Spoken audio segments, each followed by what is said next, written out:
स्वागतम बच्चों।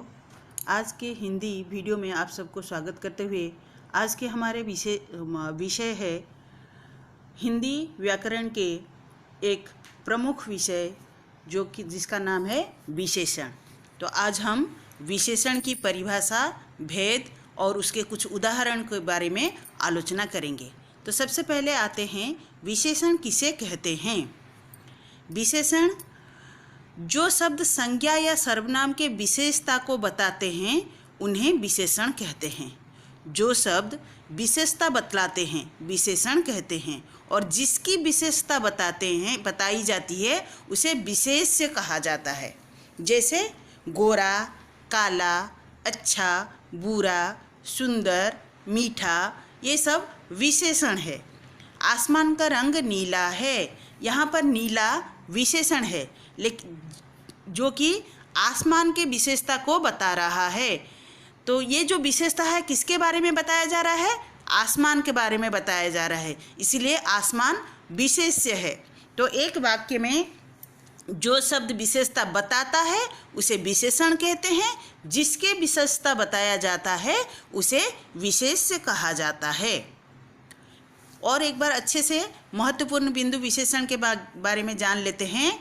जैसे कि संज्ञा अथवा सर्वनाम शब्द की विशेषता यानी गुण, दोष, संख्या, परिमाण आदि बताने वाले शब्द को विशेषण कहते हैं। जैसे बड़ा, काला, लंबा, दयालु, भारी, सुंदर, कायर, टेढ़ा मेढ़ा, एक, दो आदि, ये सारे विशेषण शब्द हैं। वाक्य में संज्ञा अथवा सर्वनाम की विशेषता बताने वाले शब्द को क्या कहते हैं? विशेषण कहते हैं। जैसे कि काला कुत्ता, इस वाक्य में काला विशेषण है तो कुत्ता क्या है? कुत्ता विशेष्य है, जिसकी विशेषता को बताया जा रहा है। तो विशेष्य किसे कहते हैं? जिस संज्ञा या सर्वनाम शब्द की विशेषता बताई जाती है उसे विशेष्य कहते हैं। जैसे कि उपरोक्त वाक्य में कुत्ता है विशेष्य और काला है विशेषण। जिस विकारी शब्द से संज्ञा या व्यक्ति मर्यादित होते हैं उसे भी विशेषण कहते हैं। मर्यादित मतलब सम्मानित होते हैं या फिर उनके बारे में कुछ अच्छा या बुरा कहा जाता है। जैसे मेहनती विद्यार्थी सफलता पाते हैं, यहाँ पर मेहनती विशेषण है। धर्मपुर स्वच्छ नगर है, स्वच्छ यहाँ पर विशेषण है। वह पीला है, वह यहाँ पर विशेषण है। ऐसा आदमी कहाँ मिलेगा? ऐसा और कहाँ, ये दो विशेषण शब्द है। इन वाक्यों में मेहनती, नीला, लाल, अच्छा, स्वच्छ, पीला, ऐसा आदि शब्द विशेषण शब्द हैं। तो फिर विशेष्य के बारे में जैसे कि हम लोग पहले कह चुके हैं, विशेष्य किसे कहते हैं? जिस संज्ञा अथवा सर्वनाम शब्द की विशेषता बताई जाए वह विशेष्य कहलाता है। जैसे गीता सुंदर है, इसमें सुंदर विशेषण है और गीता विशेष्य है। अब आप लोग समझ गए विशेष्य और विशेषण में क्या भेद होते, क्या अंतर होता है। विशेष्य जिसके बारे में कहा जाता है वो विशेष्य हो, जिसका विशेषण जो कहा जाता है वो विशेषण है। तो फिर अब सवाल आता है कि विशेषण शब्द को हम वाक्य में कहाँ व्यवहार करते हैं या फिर कहाँ उसको लगाते हैं वाक्य में। तो विशेषण शब्द को हम विशेष्य से पूर्व भी लगा सकते हैं और उसके बाद में भी लगा सकते हैं। मतलब विशेष्य शुरू होने से पहले हम विशेषण लगा सकते हैं। जैसे कि थोड़ा सा जल लाओ, 1 मीटर कपड़ा लाओ, यहाँ पर थोड़ा सा जल विशेषण है और जल है विशेष्य। तो विशेष्य से पहले लगा है थोड़ा सा, कपड़ा विशेष्य है, उससे पहले विशेषण लगा है 1 मीटर। उसी तरह कुछ वाक्य में हम बाद में भी विशेषण लगा सकते हैं। जैसे कि यह रास्ता लंबा है, यहाँ पर रास्ता है विशेष्य और लंबा है विशेषण जो कि बाद में लगा हुआ है। खीरा कड़वा है, खीरा है विशेष्य और कड़वा है विशेषण जो कि बाद में लगा हुआ है। अब आते हैं विशेषण के भेद। विशेषण के कितने भेद होते हैं? विशेषण के मुख्यतः 4 भेद होते हैं। पहला है गुणवाचक विशेषण, फिर संख्यावाचक विशेषण, फिर परिमाणवाचक विशेषण और अंत में सर्वनामिक विशेषण। तो अब हम एक एक करके विशेषण की आलोचना करेंगे। पहला जो है गुणवाचक विशेषण, इसके नाम से ही हमें पता चलता है कि गुणवाचक विशेषण किसे कहते हैं। जिस शब्द से संज्ञा या सर्वनाम के गुण, रूप, रंग आदि का बोध होता है उसे गुणवाचक विशेषण कहते हैं। जैसे कि बगीचा में सुंदर फूल है, धर्मपुर स्वच्छ नगर है, स्वर्गवाहिनी गंदी नदी है, स्वस्थ बच्चे खेल रहे हैं। यहाँ पर इन चारों वाक्य में सुंदर, स्वच्छ, गंदी, स्वस्थ आदि शब्द विशेषण शब्द कहलाते हैं, जो कि गुण को दर्शाता है। तो फिर इस विशेषण शब्द भी उसके भी कुछ और भेद होते हैं, जैसे कि समय संबंधी गुणवाचक विशेषण होते हैं, जैसे नया, पुराना, ताज़ा, वर्तमान, भूत, भविष्य, अगला, पिछला आदि ये समय संबंधी गुणवाचक विशेषण है। फिर स्थान संबंधी लंबा, चौड़ा, ऊंचा, नीचा, सीधा, बाहरी, भीतरी ये स्थान संबंधी गुणवाचक विशेषण है। आकार संबंधी गुणवाचक विशेषण गोल, चकोर, सुडौल, पोला, सुंदर आदि ये सब आकार संबंधी गुणवाचक विशेषण हैं। दशा संबंधी गुणवाचक विशेषण हैं दुबला, पतला, मोटा, भारी, गाढ़ा, ढीला, गरीब, पालतू आदि ये दशा संबंधी। फिर वर्ण संबंधी गुणवाचक विशेषण है लाल, पीला, नीला जितने भी सारे रंग है वो सब वर्ण संबंधी गुणवाचक विशेषण हैं। गुण संबंधी भला, बुरा, उचित, अनुचित, पाप, झूठ आदि ये सारे गुण संबंधी गुणवाचक विशेषण है। इसी तरह संज्ञा संबंधी मुंबईया, बनारसी, लखनवी, भारतीय, चाइनीज ये सारे संज्ञा संबंधी गुणवाचक विशेषण हैं। तो गुणवाचक विशेषण हमारे 7 प्रकार के होते हैं, जो कि होते हैं समय संबंधी, स्थान संबंधी, आकार संबंधी, दशा संबंधी, वर्ण संबंधी, गुण संबंधी और संज्ञा संबंधी।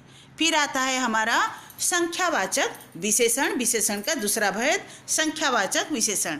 इसके नाम से भी हमें पता चलता है कि संख्या विशेषण क्या है।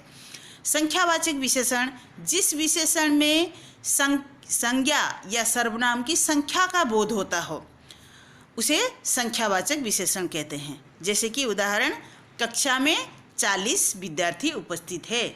यहाँ पर 40 शब्द से हमें पता चलता है विद्यार्थियों की संख्या कितनी है। दोनों भाइयों में बड़ा प्रेम है। यहाँ पर दोनों शब्द से हमें पता चलता है कि कितने भाई हैं। उनकी दूसरी लड़की की शादी है, तो हमें इससे दूसरी शब्द से पता चलता है कि कौन सी क्रम उनकी वो जो लड़की है उसका क्रम या फिर स्थान कितना है। देश का हर एक बालक वीर है। हर एक मतलब सारे, तो ये हर एक शब्द से पता चलता है संख्या के बारे में। तो ये सारे हैं संख्यावाचक विशेषण के उदाहरण। फिर संख्यावाचक विशेषण के भी 2 भेद होते हैं। एक होता है निश्चित संख्यावाचक विशेषण, दूसरा होता है अनिश्चित संख्यावाचक विशेषण। निश्चित संख्यावाचक विशेषण किसे कहते हैं? निश्चित संख्यावाचक विशेषण जैसे 1, 5, 7, 12, तीसरा आदि, जिससे हमें निश्चित संख्या का पता चलता है या फिर बोध होता है, उसे निश्चित संख्यावाचक विशेषण कहते हैं। और जिस विशेषण से हमें अनिश्चित संख्या का बोध होता है उसे हम अनिश्चित संख्यावाचक विशेषण कहते हैं। तो निश्चित संख्यावाचक के फिर से 6 भेद होते हैं। पहला है पूर्णांक बोधक विशेषण, मतलब एक पूर्ण संख्या, जैसे कि 1, 2, 3, 4, 10, 15, 1000, 100, लाख आदि ये सारे पूर्ण संख्या है। तो पूर्ण संख्या के जब बोध होता है उसे पूर्णांक बोधक विशेषण कहते हैं। जैसे कि उदाहरण, एक लड़का स्कूल जा रहा है, 25 रुपये दीजिए, कल मेरे यहाँ 2 मित्र आएंगे, 4 आम लाओ। ये सारे वाक्यों में जो 1, 25, 2, 4 ये सारे एक पूर्ण संख्या को दर्शाते हैं, इसीलिए यह है पूर्णांक बोधक विशेषण। इसी तरह आता है अपूर्णांक बोधक विशेषण, जिसे हम भग्नांश कहते हैं। मतलब एक पूर्ण संख्या नहीं है, उसमें से कुछ अंश है। जैसे कि मेरे जेब में 2.5 रुपये हैं, पापा ने मुझे 125 रुपये दिए, दूधिया ने मुझे 1.5 ग्राम दूध कम दिए। यहाँ पर एक पूर्ण संख्या नहीं है। 2.5 मतलब 2 और आधा को मिला के 2.5 होता है। 1.25 एक पूर्ण के साथ और 1/4 मिलाने से 1.25 होता है। तो ये सारे जो शब्द हैं 2.5, 1.25, 1.5 ये सारे पूर्ण संख्या नहीं है, इसीलिए इसे अपूर्णांक बोधक विशेषण कहते हैं, जो कि निश्चित संख्यावाचक विशेषण के एक भेद हैं। फिर आता है निश्चित संख्यावाचक विशेषण का और एक भेद, क्रमवाचक विशेषण, जिसे जैसे कि हम लोग जानते हैं पहला, दूसरा, तीसरा, चौथा, पांचवा, सौवा, जो हम क्रमवाचक संख्या पहले से पढ़े हुए हैं, वही सारे शब्द जब विशेषण के रूप में वाक्य में प्रयोग होते हैं उसे क्रमवाचक विशेषण कहते हैं। जैसे कि उदाहरण, पहला लड़का यहाँ आए, दूसरा लड़का वहाँ बैठे, राम कक्षा में प्रथम रहा, श्याम द्वितीय श्रेणी में पास हुआ। यहाँ पर पहला, दूसरा, प्रथम, द्वितीय ये सारे क्रमवाचक विशेषण हैं। फिर आता है आवृत्तिवाचक विशेषण, जैसे कि किसी भी संख्या का दुगुना, तिगुना, चौगुना जब गुण कुछ बढ़ जाता है उसे आवृत्तिवाचक विशेषण कहते हैं। उदाहरण, मोहन तुमसे चौगुना काम करता है, मतलब तुमसे 4 गुना ज़्यादा काम करता है। गोपाल तुमसे दुगुना मोटा है, मतलब तुमसे 2 गुना मोटा है। तो यहाँ पर ये सारे जो चौगुना, दुगुना ये आवृत्तिवाचक विशेषण है। फिर आता है संख्यावाचक विशेषण, निश्चित संख्यावाचक विशेषण का 5वां भेद, समूहवाचक विशेषण, जैसे कि तीनों, पांचों, आठों आदि, मतलब जितने हैं समूह, जैसे हम लोग पहले समूहवाचक संज्ञा पे पढ़े थे, तो इसी तरह समूहवाचक विशेषण, ये सारे शब्द को समूहवाचक विशेषण कहते हैं। जैसे कि तुम तीनों को जाना पड़ेगा, यहाँ से चारों चले जाओ, ये सारे समूहवाचक विशेषण हैं। फिर प्रत्येक बोध विशेषण, प्रत्येक बोध विशेषण मतलब वहाँ पर जो है, जिसके बारे में कहा जा रहा है, हर कोई उसमें इन्वॉल्व है, वही जो शब्द उसको समझाता है या फिर बोध कराता है उसे प्रत्येक समूहवाचक, प्रत्येक बोधक विशेषण कहते हैं। जैसे कि प्रत्येक को प्रसाद मिलेगा, यहाँ पर क्या प्रत्येक शब्द से क्या पता चलता है कि यहाँ पर जो भी है सबको प्रसाद मिलेगा। एक एक व्यक्ति पानी में डूब गया, मतलब कोई नहीं बचा, जितने भी लोग थे पानी में डूब गए। तो एक एक, प्रत्येक, ये सब है प्रत्येक बोधक विशेषण। तो फिर अब आते हैं हम लोग का निश्चित संख्यावाचक विशेषण के बारे में जाने, उसके 6 भेद थे। अभी अनिश्चित संख्यावाचक विशेषण किसे कहते हैं? अनिश्चित संख्यावाचक विशेषण से अधिकतर बहुत्व का बोध होता है। जैसे कि सारे आम सड़ गए, मतलब जितने भी आम थे सारे सड़ गए। पुस्तकालय में असंख्य पुस्तकें हैं। लंका में अनेक महल जल गए। सुनामी में बहुत सारे लोग मर गए। ये जो यहाँ पर जो शब्द हैं अनिश्चित संख्यावाचक शब्द, वहाँ पर कोई निश्चित संख्या के बारे में बताया नहीं गया है, लेकिन ज़्यादातर चीज़ों के बारे में बताया गया है। जैसे सारे, असंख्य, अनेक, ये सारे शब्द ज़्यादातर या लगभग सब के बारे में जो बताया गया है, इसे अनिश्चित संख्यावाचक विशेषण कहते हैं। फिर आते हैं हम लोग परिमाण, जो विशेषण का तीसरा भेद है, परिमाणवाचक विशेषण। परिमाणवाचक विशेषण, इसके भी नाम से ही पता चलता है, जिस विशेषण को किसी वस्तु को नाप तोल का बोध होता है उसे परिमाण बोधक विशेषण कहते हैं। जैसे कि जो संज्ञा शब्द को हम गिन सकते हैं वहाँ पर हम संख्यावाचक विशेषण का प्रयोग करते हैं। जिन संज्ञा शब्द को हम गिन नहीं सकते हैं या फिर उसका खाली उसका नाप जान सकते हैं, उसे वहाँ पर परिमाणवाचक विशेषण का हम प्रयोग करते हैं। जैसे कि मुझे 2 मीटर कपड़ा दो, कपड़ा को हम 1 कपड़ा दो, 2 कपड़ा दो, ऐसे तो नहीं बोल सकते ना, तो हम उसका एक परिमाण बताते हैं। तो ये कुछ वस्तु होते हैं जो कि हम इंग्लिश में जैसे कहते हैं अनकाउंटेबल नाउन, जिसे गिना नहीं जा सकता। उन नाउनों के पास या फिर उन संज्ञा शब्दों के पास परिमाणवाचक विशेषण का व्यवहार किया जाता है।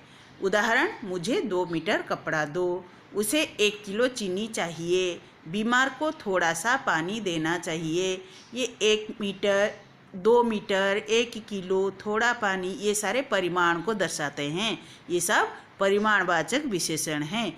परिमाणवाचक विशेषण के भी 2 भेद होते हैं, निश्चित परिमाण बोधक, अनिश्चित परिमाण बोधक।